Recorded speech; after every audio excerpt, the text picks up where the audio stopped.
My parents tried to sell my car while I was away, so I taught them a lesson they'll never forget. To them, it was just metal. To me, it was freedom. I don't think I've ever loved an object as much as I loved that car. It wasn't new, it wasn't fancy, and it sure as hell wasn't perfect, but it was mine. Every dent, every scratch, every late night drive, where the headlights carved through the darkness like they were showing me a way out. That car carried pieces of me that nobody else ever understood. It was a 2016 Mustang bright red, loud enough to piss off my dad every morning, and bought entirely with money I earned myself. Not helped with, not gifted, I worked for it. I spent 2 years saving balancing college classes, part-time work at a grocery store, and odd weekend gigs detailing cars for people who could afford to ignore the smell of engine oil on their hands. Meanwhile, my parents always told me I was wasting time trying to save for something so unnecessary. "We have a family car," my dad would say. "You're still under our roof. You don't need your own." But that was the thing. I didn't want to need them anymore. I grew up in one of those houses where control disguised itself as care. My parents weren't monsters, at least, not in the way movies make you think of them. They didn't hit me or lock me in rooms, but they controlled everything else. Money, decisions, freedom. They believed being their child meant I owed them obedience in return for existing. My dad was the kind of guy who would say things like, "If you live under my roof, my rules," while my mom would sigh and play the role of mediator, except she always ended up agreeing with him anyway. When I turned 18, I thought I'd finally be able to breathe. I got accepted into a college about 3 hours away. It wasn't far enough to escape completely, but it was enough to imagine life on my own terms. That Mustang was supposed to be the first real step toward that independence. I wanted to drive myself to campus, take trips on weekends, maybe even explore the world a little beyond the same suffocating suburb I'd grown up in. But convincing my parents to let me get it, oh, that was war. It started one night at dinner. I'd been saving quietly for months. They knew I was working, but I didn't tell them why. When I finally brought it up that I had enough saved to buy a used car, my dad laughed. Like, actually laughed. "A car? With what money?" "My own," I said, "from work." "You mean the job that barely pays minimum wage? Don't be ridiculous." My mom chimed in with her soft, manipulative tone. "Sweetheart, you don't need a car right now. You're leaving for college soon. We can just drive you or help you get a bus pass." I told them no, that this was something I wanted, that it wasn't about need, it was about freedom. That word set my dad off. "Freedom? You get freedom when you start paying bills in this house." I remember sitting there, staring at my plate, clenching my jaw, because in his mind, I'd never be free. Not until I earned it, and even then, he'd find a way to take it back. So I stopped asking. I just went out and did it. I found her online, a 2016 Mustang with 70,000 miles, a bit worn but beautiful. The seller was a retired guy who barely drove anymore. He saw how badly I wanted it, even knocked a few hundred off because he said, "I can tell this means something to you." When I brought it home, my dad's first words weren't congrats or good job. They were, "Where did you get the money for that?" I told him I paid for it myself. "You didn't use our account, did you?" "No, Dad. I opened my own months ago." That made him furious. Not because of the money, but because I did something without his approval. He hated that. He always did. For the next week, they refused to talk to me. My mom gave me cold stares like I betrayed the family by daring to be independent. But eventually, they got used to it, or at least they pretended to. That Mustang was my therapy. Whenever home got too heavy, I'd grab the keys and drive. Sometimes. Nowhere in particular. Just out. Windows down, music loud, the hum of the engine drowning out every "You're not good enough," my dad ever said. I drove that car everywhere that summer. Late night fast food runs with friends, weekend drives to nowhere, even a few solo trips just to watch sunsets from empty parking lots. I'd sit there and think about my life, how much I wanted to get away, how scared I was that I never truly would. That car wasn't just metal. It was a promise I made to myself. I'll build a life that's mine. When college finally started, I made what I thought was a responsible choice. I left the Mustang at home. Campus parking was expensive and freshmen weren't even guaranteed a spot. Plus, I didn't want to rack up miles or deal with repairs while balancing studies. My dad said he'd keep it safe. At the time, I didn't question that. The first few months of college were great, stressful, sure, but freeing. I met new people, learned how to manage my own life, and for the first time, felt like me. I still miss the car though. Every now and then, I'd scroll through photos on my phone, that red paint gleaming in the sunlight, and tell myself I'd drive it again soon. Little did I know, someone else already was. It happened one random Thursday evening. I was in my dorm, half asleep after a long day, when I got a message on Instagram. "Hey, is your Mustang still for sale? I saw your listing on Facebook Marketplace." At first, I thought it was a scam. I didn't post anything. I replied, "Sorry, I think you've got the wrong person." They sent me a screenshot and my heart dropped. There it was. My car, my license plate, my photo, even from an old post I'd made the day I bought it. Listed for sale on Facebook Marketplace. Price, way below what it was worth. Contact name, my dad's. I stared at the screen for a long time. My stomach twisted. My mind started racing through excuses. Maybe he just used my picture for another car. Maybe it's a mistake. Maybe he's helping someone else sell theirs. But deep down, I already knew the truth. I called home. My mom answered. "Hey mom, weird question, but why is my car on Facebook Marketplace?" There was a pause. Then with her usual nervous chuckle, she said, "Oh, that. Don't worry about it, honey. Your father just thought it might be better to sell it for now. You don't really need it while you're away." My throat went dry. "Better to sell it? Mom, that's my car. I bought it." Yes, but it's sitting there doing nothing. Your dad said it's losing value anyway. We can use the money for some bills. Are you serious right now? Her tone shifted cold, dismissive. Don't raise your voice. We've supported you for years. Everything you have comes from us. That sentence hit me harder than I expected because it wasn't the first time I'd heard it and it wouldn't be the last. Mom, that car's mine. I paid for it with my own money. You can't just... Don't talk back. You're not here. You don't need it. Then she said something that made my chest burn. You should be thanking us for taking care of it all this time. I wanted to scream, but I didn't. I just said quietly, put Dad on the phone. Dad answered after a minute, his voice calm, too calm. Hey son, Dad, why is my car listed for sale? Because it's ours technically. You're still on our insurance. The title's under this address. You wouldn't even have that thing without us. I gripped my phone so tightly it creaked. No, Dad, it's mine. I paid for it. Every cent. Relax. We're not stealing from you. We just need the money more than you right now. He said it so casually, like he was explaining why he borrowed a shirt from my closet. What do you mean you need it? You don't understand. Things are tight. Your mom's medical bills, the credit cards. We're drowning here. Selling that car will help. There was this awful silence. And then he added, it's not like you're using it. Something in me cracked. You could have asked me and you would have said no. You never think about the family first. That was it. That one sentence summed up everything wrong with my parents. To them, family first meant their needs first. Their choices, their mistakes, their debts, all things I was expected to fix. I hung up before I said something I'd regret. But inside, something had shifted. Something that wasn't going back to the way it was. That night, I sat in my dorm room, staring at my reflection in the black screen of my laptop. My hands were shaking. Not just from anger, from heartbreak, because for the first time, I truly saw my parents for who they were. Not caregivers, not protectors. Just people who saw me as an extension of their wallet. I thought about all the times I'd excuse their behavior, all the manipulation disguised as love. Every time I let it slide because they're family. But family doesn't sell your car behind your back. Family doesn't betray your trust for a quick buck. That night, something inside me hardened. I made myself a promise. This was the last time they'd ever use me like that. I didn't know what I was going to do yet. But one thing was clear, if they were willing to cross that line once, they'd do it again. And if they thought selling my car was easy money, they had no idea what it would cost them next. They didn't just sell my car, they sold my trust. I hit the highway and didn't look back. Not because I was trying to escape something physical, I'd already left my dorm for the drive, but because I wanted to leave the conversation, the tone of my mother's voice, and the weird normalcy with which my parents had decided to sell what was mine. Turning the key in the ignition of a rental for the weekend felt ridiculous and petty, but also necessary. I needed to see my car. I needed to see my neighborhood. I needed to stand in my old kitchen and watch the faces that birthed me try and act like nothing happened. 3 hours later, I was on the street I grew up on. The whole drive buzzed with a dozen different scripts in my head. Confrontation, negotiation, crying, rage, but none of it prepared me for the silence around the house. The lawn was trimmed in that precise way my dad insisted on, like the grass was an exhibit he had to maintain. Mail on the porch. My mom's mint-colored wind chime swinging in slow circles by the window. Everything looked calm, domestic, unsuspicious, which made the fact that the driveway was empty feel like a lie. My Mustang had always been parked right there, angled just enough so the front bumper pointed toward the street like it was always ready to bolt. I could picture the curve of the hood from memory, the oil stain on the pavement, a dent on the passenger side from a narrow alley scrape. I stood there for a stupidly long time, imagining every possible reason it wasn't there. Maybe Dad drove it to the shop. Maybe they'd moved it to the garage. Maybe, God, I wanted to believe someone had borrowed it for a good reason. I walked to the front door and pressed the doorbell like an awkward kid visiting for the first time. When my mom opened the door and saw me, her face folded in the practiced way it did when she wanted to play surprised but kind. The kind that had soothed me through colds and scrape-fed childhood ego injuries. But her eyes slid past me to my bags like she was cataloging an arrival she'd expected and resented in equal parts. Hey, honey, she said.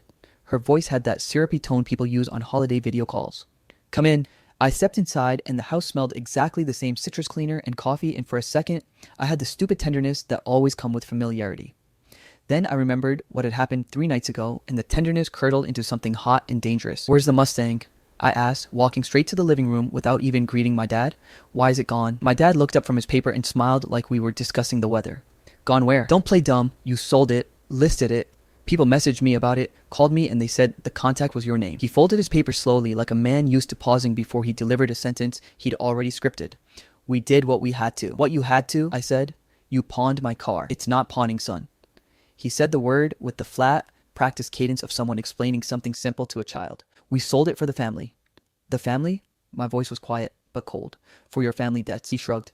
You're at college. You don't need it. We do. I felt the air get thin. My mom started to speak, then swallowed and let my dad do it. He liked being the one to hand out the explanations that cut deep. It was an asset sitting around, he said. It's losing value. We needed to take care of some things before it got worse. Did you get the title? I asked. Did you transfer it legally? You can't just, oh, don't get dramatic, my mom interrupted. We didn't do anything illegal. We just arranged it. The buyer had cash. Who? I demanded. Who bought it? My dad's eyes went sideways for a fraction of a second. A man from town? Local. Honest. Name. He hesitated like he was tasting a lie. Mr. Hargrove. Hargrove. I knew the name, a mechanic down on Route 6 with a little shop and a reputation for buying old cars to fix and flip. It made sense. It made the whole thing plausible. The shop had a sign that said, Hargrove Auto since '79. My stomach clenched. If they sold it to someone like that, maybe I could find him. Maybe I could get my car back, but the idea of getting mad at Mr. Hargrove felt wrong. He was probably a middleman, not the mastermind of the betrayal. How much did you get for it? I asked. My dad's jaw flexed. Around $4,000, enough to put a dent in the credit cards. $4,000. I knew the Mustang's worth. I'd looked at comparable listings when I bought it, even compared resale while I debated how much to put into repairs. That car was worth at least $7,000, maybe $8,000 if sold right. With the right buyer and the right market, it could have fetched more. It was the product of 2 years of saving and sacrificing. Late shifts, cold pizza, weekends polishing hubcaps for cash. $4,000 felt like a punch in the gut wrapped in polite language. You sold it for half its value. The words were almost a whisper. My brain tried to add numbers and all the math in my head made me taste vile. They hadn't even tried to get a fair price. They'd liquidated my freedom as if it were pocket change. You used my picture. You posted it under your profile. Did you think I wouldn't notice? My mom moved as if to touch my arm and stopped herself, like she'd been giving cues in an argument theater class. We didn't do it lightly. You didn't do it at all, I said. You just did it. My dad looked at me like a man facing a storm, except he didn't look afraid of me.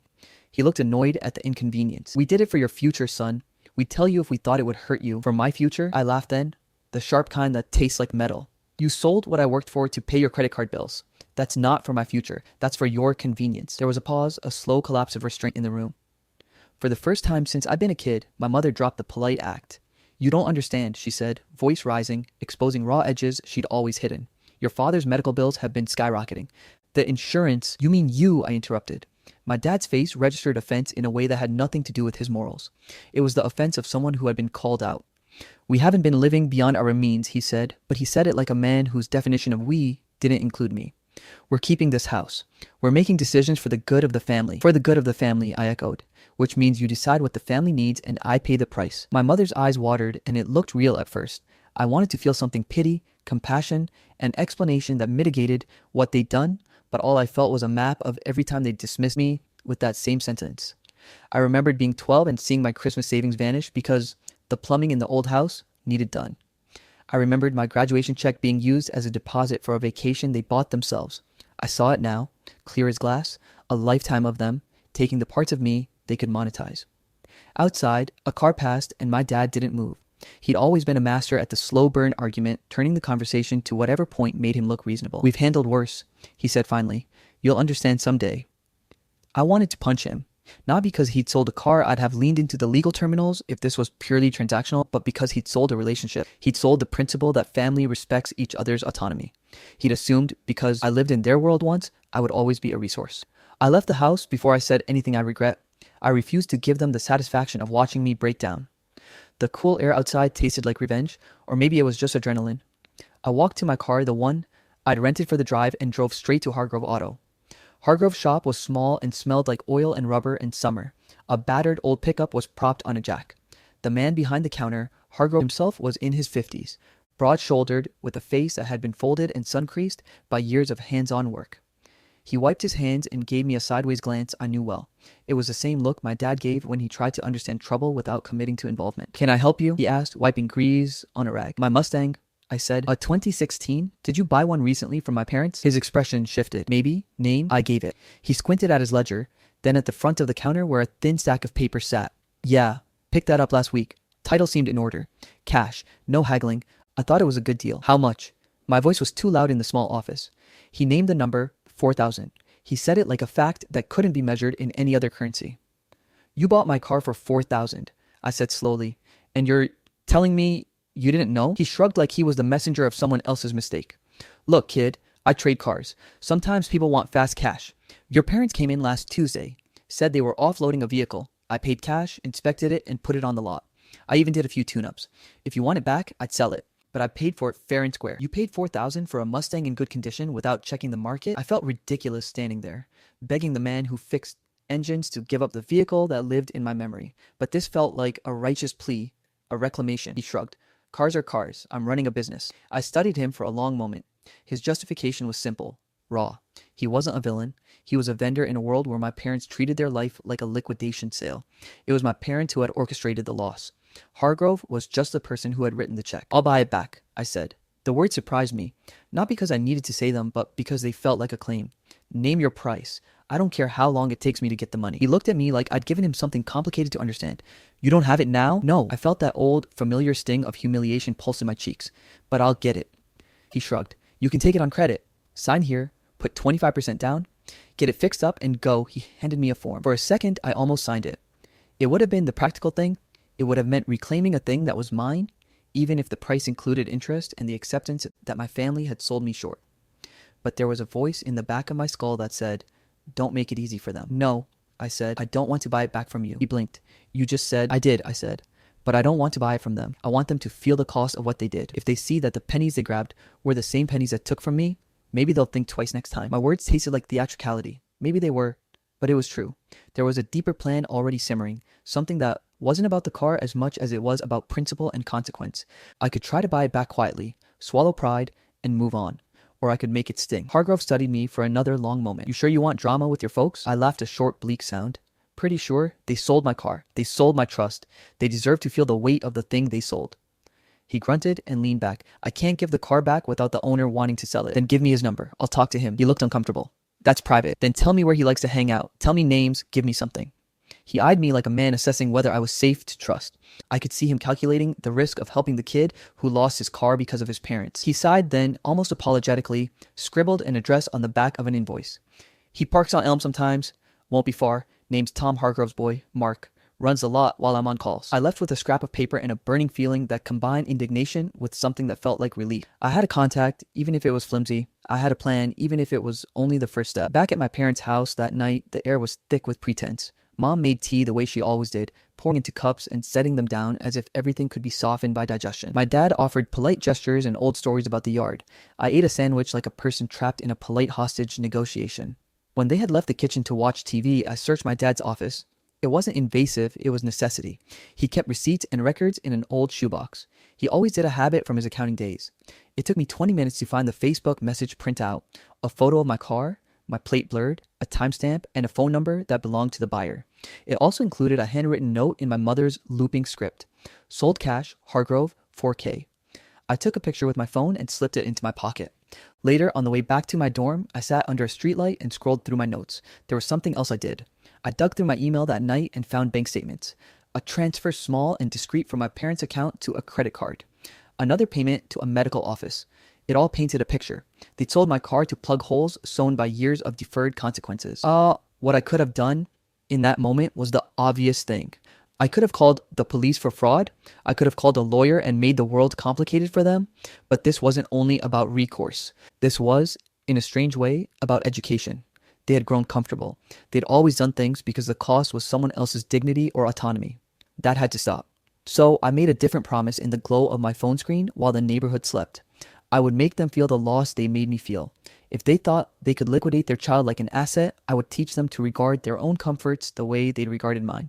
Not cruelly, not vindictively, but like a mirror that reflected the same indifference back at them. It felt like justice then. It still does when I replay the memory. I didn't know all the steps. I didn't know how many nights of planning, how many awkward conversations with strangers and neighbors and finance people would be required. I only knew the line I wouldn't cross. I wouldn't let them think they could do this again. That night, I slept poorly. The weight of betrayal heavy and real. But beneath that weight was a steady, stubborn ember of resolve. They had sold my car expecting me to smile and move on. They were wrong. If they saw me as an asset to sell, I would show them what it felt like to lose something they truly valued. And I would start by finding out everything I could about the buyer, the transaction, and the legal bits that made my Mustang someone else's property now. Then I'd decide where to strike, whether to pressure, expose, or outmaneuver them. Whatever the method, the motive was simple. Reclaim my dignity. Revenge wasn't my first thought, but it became the only thing that made sense. After that night on my parents' porch, after Hargrove's grease-smudged ledger and the $4,000 that felt like a fist in my chest, I learned two useful things about confrontation. The loud kind burns you just as much as the other person, and the quiet kind lets you breathe while you sharpen the blade. So I did the opposite of what my instinct wanted. I put on a face like someone who forgives too easily. I said the things my parents liked to hear. Don't stress, I'm fine. I understand. Family first. And then I went to work. Not the work I'd done before, washing dishes and turning grocery carts into neat rows. Not the half shifts between classes. This was a different grind, one that had a purpose and a clock and a math to it, reclaiming what they'd taken and making it count. The first rule in any plan, whether it's a school project, a business pitch, or a petty soul-stretching family revenge, is gather information. I started with the DMV. You'd be surprised how much power a little bureaucracy has if you know where to look. There are stupid forms and phone menus and people who answer questions like they're guarding nuclear codes, but what they're actually guarding is paperwork. And paperwork shows who did what when. I sat in the college library for an hour and printed out step-by-step instructions for requesting vehicle title histories in my state. It cost me $20 to get a certified copy, which felt like a steal next to the price of what had been taken. When the packet arrived in the mail, it felt impossibly official, a stack of paper that would tell me whether my parents had actually transferred the title, whether the buyer had registered it in his name, and whether I had any legal foothold left. I opened it on my bed like someone unveiling evidence in a quiet courtroom. The title transfer had been started but not completed. There was a signature, a date, and then a big, ugly gap. The buyer's name appeared on a transfer form, but the DMV scan showed it hadn't been processed. There was a scribble on one page about pending verification and a stamp that read, incomplete. It wasn't the big, clean theft I'd been expecting. It was sloppier, which was oddly generous. Sloppiness means vulnerability. I grinned like an idiot in the dorm room. For the first time since a Facebook message, I felt a crack in something that had seemed immovable. That night, I called the DMV clerk listed on the packet. Her voice was surprisingly warm. Yes, it looks like that transfer is pending because the seller didn't provide the lien release, she said. If the seller doesn't finish paperwork within 30 days, it reverts. 30 days. That was a time frame I could work with. It was a window big enough to plan, small enough to make action urgent. It told me everything I needed to know. My parents' haste had been a mistake. They hadn't dotted the I's. They'd assumed compliance from everyone else, the same way they'd assumed my compliance for years. I made a list. Lists calmed me down. They make chaos concrete. On paper, it looked ridiculous and precise. 1. Confirm title status and deadline. Done. 2. Gather proof of purchase and ownership, receipts, bank transfers, photos. 3. Build a financial plan to either buy the car back or leverage legal options. 4. Start exposing the narrative gently to relatives to prevent them from defending my parents automatically. 5. Talk to Mark, Hargrove's guy, and see what his motives were. The list made the plan feel like it had a heartbeat. I started checking off boxes. Working extra hours came next. I didn't tell my parents I'd taken on a night shift at a campus bookstore. I didn't tell them I was doing freelance detailing gigs again on weekends. I just did them. The cash didn't pour in at first. It trickled like a tense, determined leak, but it added up. I used my savings, the daycare level patience I'd honed, handling my parents' moods, and a few small loans from a friend who believed me because he knew my temper and my face when I was serious. The money was less important than the motion of earning it. It felt like reclaiming the part of my life they liquidated. Each hour in the fluorescent glow of the bookstore, scanning barcodes and stacking copies of self-help books that made me laugh at their sincerity was a quiet refusal. I was building a nest of receipts and bank transfers that would show I had the means and the resolve to get my car back. I also started a paper trail. Stupid petty kids habit? Maybe. But documentation matters when adults think you're a child. I dug up emails, the original bill of sale, bank transfers I'd made to the previous owner, and pictures I'd taken of the Mustang on the day I bought it, photos with date stamps and watermarks. I printed them, organized them into a binder, and labeled sections like a case file. Ownership, proof of purchase, DMV correspondence, communications. I was turning what had been an emotional wound into something a clerk, a judge, or even a stubborn neighbor could read and understand. And because I wanted to tilt the scales of public perception, I started the slow work of exposing behavior in quiet, surgical ways. Not screaming in my parents' faces, that was drama theater, and my goal wasn't catharsis so much as consequence. I started with Aunt Lila, who called every Sunday like clockwork and idolized my parents' perfect marriage. I invited her to coffee and shared in small, conversational doses things that seemed innocuous but built a pattern. Did you know your uncle used my graduation money to buy a new TV? I said casually, as if it were small gossip. Oh, really? She'd say and make a face. And when Grandma's porch needed work, they used my Christmas money on the deposit for that trip last summer, I'd add. By the end of the second coffee, Aunt Lila's mild defense was gone. She started checking in more, and the next time she visited, she asked my parents about the Mustang like a prosecutor softly rehearsing a question. The conversations didn't look like an attack. They looked like concern from family far more dangerous to my parents because they had built their identity on being pillars of the community. Neighbors that had always nodded through backyard parties started dropping comments about the lawn being well kept, but the kids not being around as much. Is everything okay? They'd ask as if my parents weren't their favorite version of normal. I didn't need my parents to fall apart publicly. I just needed cracks appearing in the narrative. They'd sold one where everything was tidy and everyone was grateful. Parallel to the social insulation campaign, I fed Mark small, carefully crafted doses of truth. I didn't storm into Hargrove's lot and threaten him. I coaxed. The first conversations were casual. I'd swing by under the pretext of asking for advice about car maintenance. Mark was young, practical, the kind of guy who thinks in margins and trade-ins. He responded to logic better than to moral speeches. I asked about the paperwork in a way that made it his problem to help. Hey Mark, did you get the title process for that Mustang? The DMV's giving me a weird notice that it's pending. His eyebrows moved like someone who'd been waiting for someone to knock. We've been doing a lot of work getting these on the lot, man. Sometimes paperwork lags. I learned quickly that Mark didn't love drama. He loved flipping cars for a living. He was pragmatic and not particularly attached to moral high ground. He'd bought the Mustang because it was a vehicle he could fix up for a decent margin, but he wasn't heartless either. When I showed him a printed receipt and the bill of sale, the documents that showed I had the legitimate claim, his posture changed. He was suddenly on the fence about taking a car that might invite legal trouble. If I let you have it, it's because I don't want to be stuck, he said one afternoon, wiping his hands. But I paid for it. I've put on parts. I need to know you can pay something or that your parents are part of the clean transfer. I don't want to get sued. So I did something a little reckless. I offered him a deal that worked financially and humiliated no one publicly. He could either honor the sale and keep the car, or he could accept a fair buyback from me, a number more than he paid, but less than market value if I could fund it within 2 weeks. I wanted to show him I was serious. I wanted to show my parents that their quick and dirty sell had consequences in community reputation and cash. The negotiations with Mark were quiet, practical, and surprisingly human. He asked about first swap repairs, parts, estimated labor, and whether he could keep the bumper I replaced last year. He was a professional. His world was margins and labor, and he respected someone who knew what they were talking about. The day he handed me a paper with his best buyback number scrawled on it, I felt the first real momentum of the plan move under my feet. Money, of course, was the next mountain. The buyback number wasn't pocket change.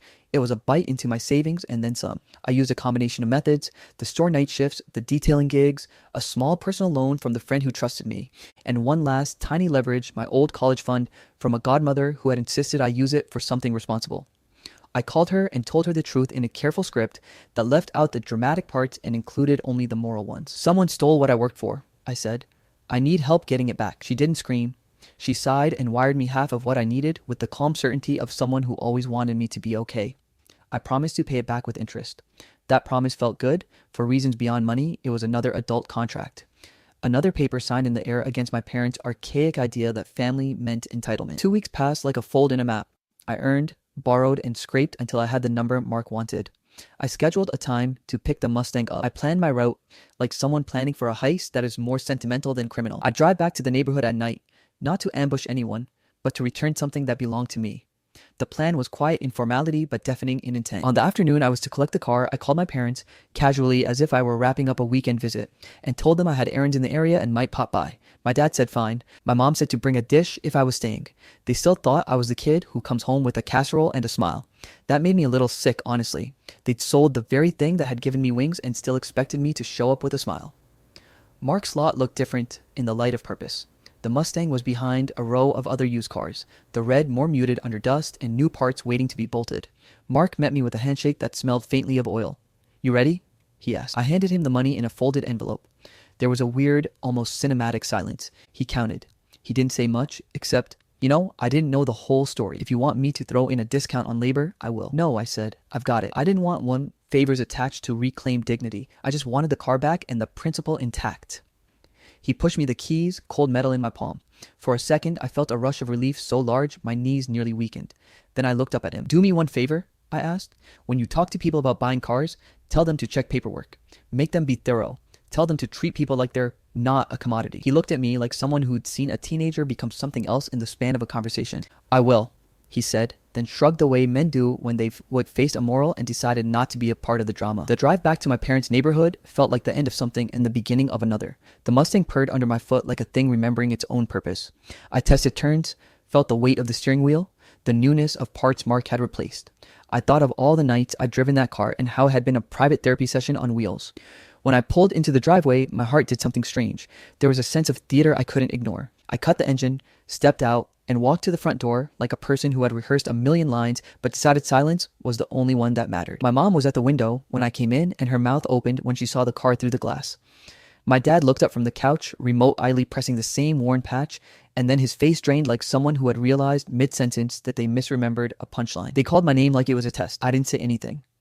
I just closed the car door, the soft click loud in the kitchen, and set the keys on the counter in front of them. They stared at the keys like they'd been hit by a rain they hadn't expected. My father's face flickered between confusion and calculation. My mother's eyes watered, but there was no theatrical collapse. The silence in the room felt enormous, not because I made it, but because I refused to fill it with the language they loved. Apologies I'd accept, explanations I'd forgive. Finally, my dad found his voice. "Where did you get that?" he asked, the question thin with wounded pride and something like fear. I looked at him, really looked, in a way I hadn't for a long time. The man who'd believed he could trade away my autonomy for a quick fix was suddenly a man in a room where his authority had been quietly stripped. I had the keys in my palm and a binder of receipts in my bag. I had witnesses, bank records, and a quiet army of people who'd started asking questions. I had the burned taste of betrayal and the clean satisfaction of action. I set the binder on the table and opened it to the first page. Photos, dates, bank transfers, the DMV packet. I didn't shout. I didn't cry. I laid the evidence like chess pieces across the board. They were faced with it all at once. The paper, the proof, the reality. My mother started to speak, to form the sentence that would salvage the day. We had no choice. But I stopped her before it could bloom. Not with words. With a look that said, "We both know what you did." I didn't want loud victory. I wanted quiet resolution. The point had never been to humiliate them in the street. The point was to stop being a resource. The point had been to show them that their behavior had limits and that those limits were enforceable. They were stunned, yes, but not ruined. Not yet. Life would go on. They'd still have bills, still have routines, and still think in terms of we. But in a small, important way, a new boundary had been drawn. It wasn't a grand speech or a public shaming. It was a simple act of bringing the keys home and refusing to keep playing their script. That night, after dinner, that was awkward and perfunctory, I took the car out by myself. I drove until the roads were empty and the sky was a black bowl. I turned the music up loud and let the engine fill the spaces my parents' words had once occupied. The car smelled the same, a mix of vinyl and oil and the faint trace of the road. It felt good to be the one holding the wheel. I parked back in the driveway an hour later. I locked the doors and left the keys on the counter where they'd be visible but useless. I wanted them to sit with what they'd done. I wanted them to watch the thing they treated like currency sit in the exact place they'd imaginatively liquidated it from and to feel, for a sliver, what I had felt when I first opened that Facebook message. Then I went up to my old room and slept. It was the same room I'd outgrown and that I'd returned to like a disappointed guest. The difference was I was no longer willing to be bought by being small or grateful. I'd taken back something that was mine, but I hadn't raised my voice to do it. I'd worked, planned, and acted, and in the quiet result, I felt something I'd been missing for years, the small, steady feeling of agency. That doesn't mean everything was fixed. My parents still believed in their own righteousness, and they still expected me to pick up where they left off. But for the first time in a long time, when they looked at me, they saw something that wasn't just a child or a bank account. They saw a person who would not be sold. I didn't shout victory that night. Instead, I sat in my bed and felt a hollow sort of satisfaction, the kind that's not sweet, but right. I promised myself the next steps would be careful. I promised I wouldn't let the situation escalate beyond what was necessary. This wasn't about revenge for revenge's sake. It was about setting a precedent. If they see me as an asset to sell, I'd show them what it felt like to lose something they truly valued. And if they wanted to test me again, they'd find the next lesson waiting, silent and sharp. You can forgive someone once, but when they try again, you stop being family. I wish I could say that after getting the Mustang back, everything felt better. That I slept peacefully, ate breakfast without tension, and could finally relax under the illusion that my parents had learned a lesson. But I was naive painfully, deliciously naive. For the first week, everything seemed normal. My parents didn't comment on the Mustang. They didn't bring up the sale. They didn't even glance at me.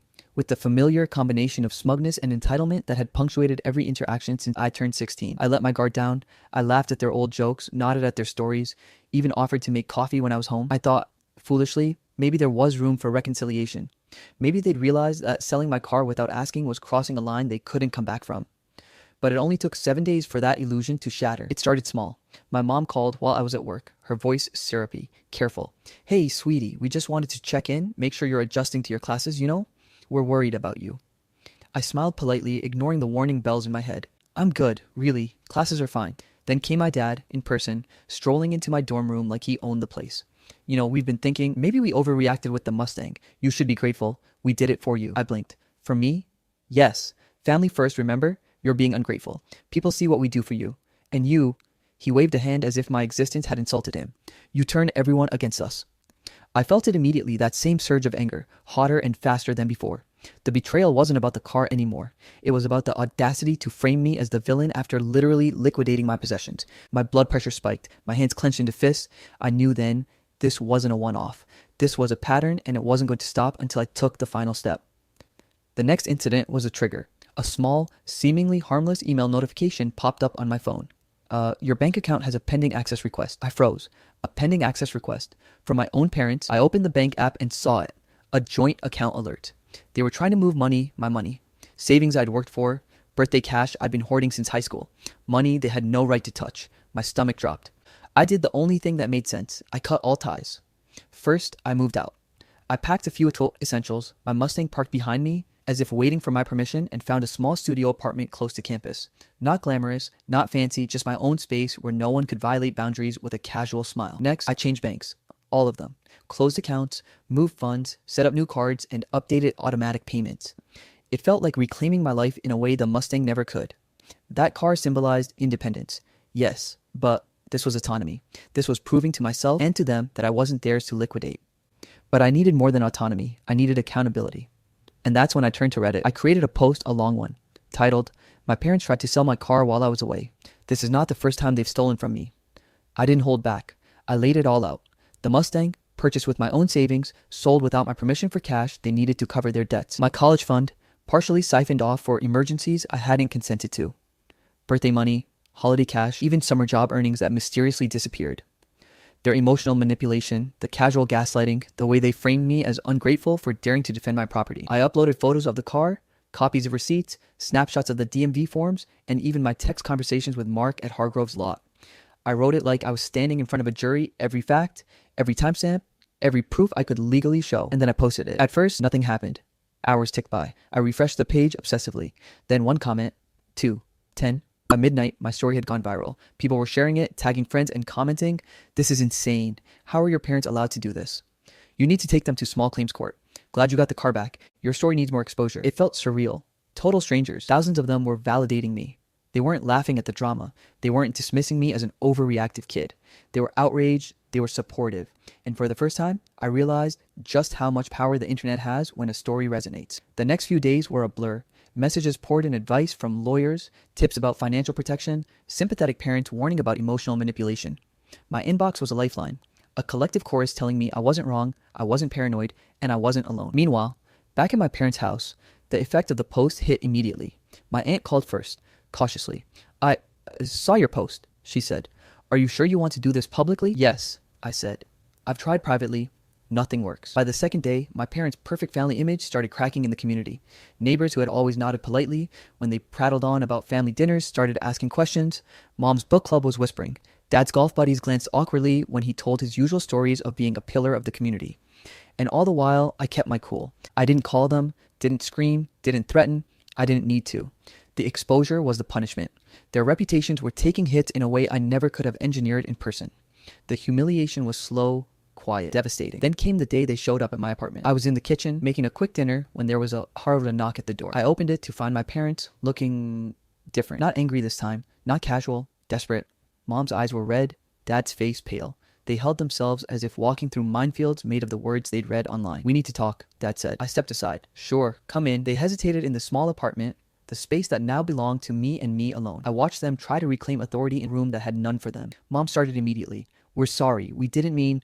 "Save it," I said, my voice calm, steady. "I don't need apologies. I need boundaries." Dad's voice cracked. We didn't think." "Exactly," I interrupted.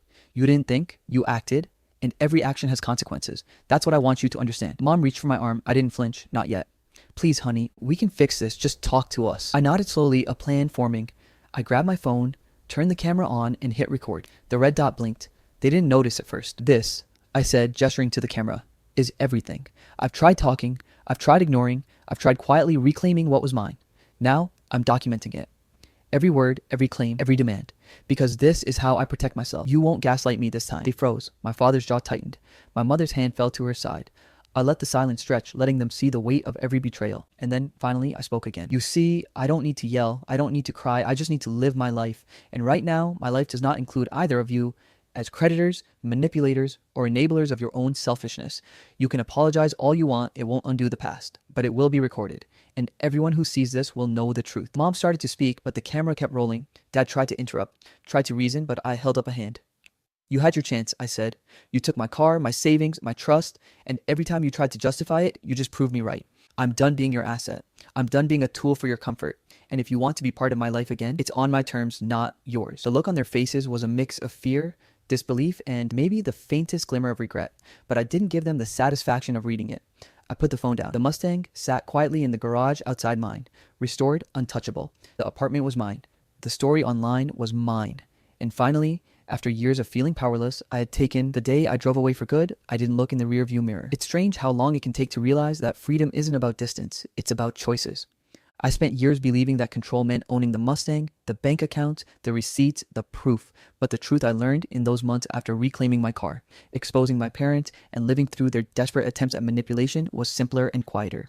Freedom is about deciding who gets to walk beside you in your life and who stays behind. After recording that confrontation at my apartment, I knew I couldn't just leave it hanging. The story had gone viral, yes, but virality doesn't equal justice. I gathered everything: receipts, bank statements, text threads, DMV records, screenshots of their attempts to access my accounts. I organized it all into one clean, airtight package. Then I filed a formal report with the local authorities, not as revenge, not as some soap opera spectacle, but because the law existed for moments like this. Their repeated theft, their manipulation, their attempt to liquidate my assets without consent. It was documented, and it was actionable. The officers were polite, professional, and unshocked. They took my evidence, asked a few clarifying questions, and gave me a number. Case opened. I didn't expect instant arrest or dramatic courtroom scenes. I wasn't interested in theater, I was interested in closure. But I knew that my parents were now under scrutiny in a way that couldn't be undone. Financial consequences, social embarrassment, the slow erosion of a community's blind trust in them. That was enough. Driving the Mustang through my old neighborhood one last time, I noticed the looks. Some neighbors peeked from windows. Others whispered as I passed. I didn't stop. I didn't wave. The Mustang had once been a symbol of independence, a mechanical ticket out of their control. Now, it symbolized something more. Me. Not the car, not the savings, not the internet validation. Just me, fully in charge of my life. Packing my apartment for the move was anticlimactic in a way I hadn't expected. I folded clothes into suitcases, labeled boxes with precision, and double-checked important documents.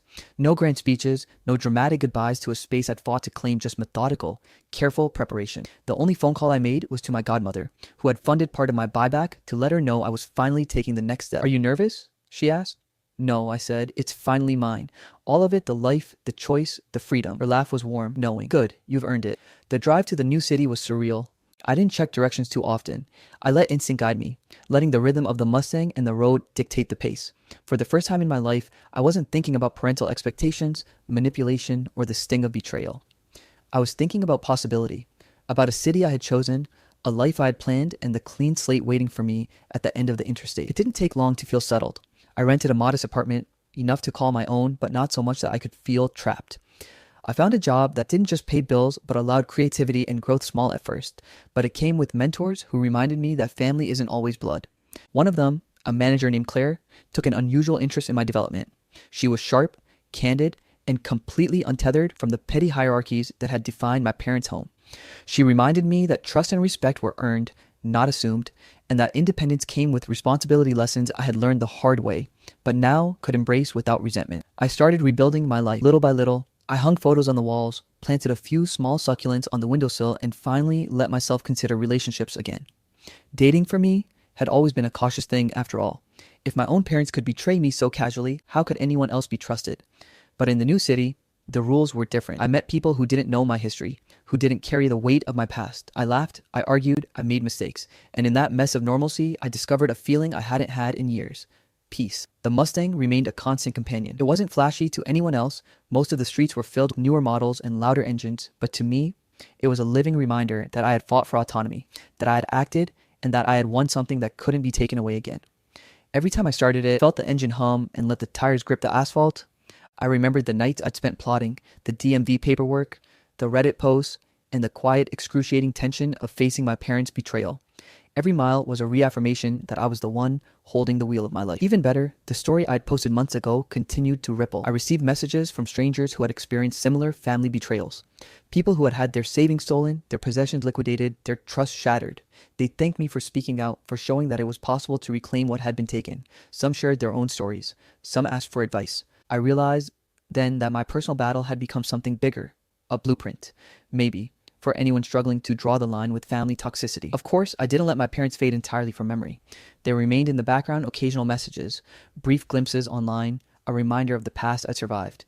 But I didn't dwell. I didn't argue. I didn't let them dictate the rhythm of my life. The Mustang, the apartment, the new city, they were my proof that freedom isn't granted, it's taken, quietly and deliberately. Months later, when I finally had a moment to breathe, I walked into my apartment at dusk, parked the Mustang, and let the engine idle for a moment. The city lights reflected on the hood, and I felt an almost absurd swell of pride. I wasn't running from my past, I was choosing my future. I had turned betrayal into action, manipulation into clarity, and theft into a lesson I would carry with me for life.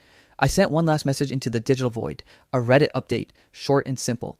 They sold my car thinking they were taking my freedom, but all they really did was push me to drive farther than they ever could. It went viral again, of course, but this time it didn't matter. I wasn't looking for validation. I wasn't looking for sympathy. I was simply stating the truth, my truth, and for the first time in a long time, it was enough.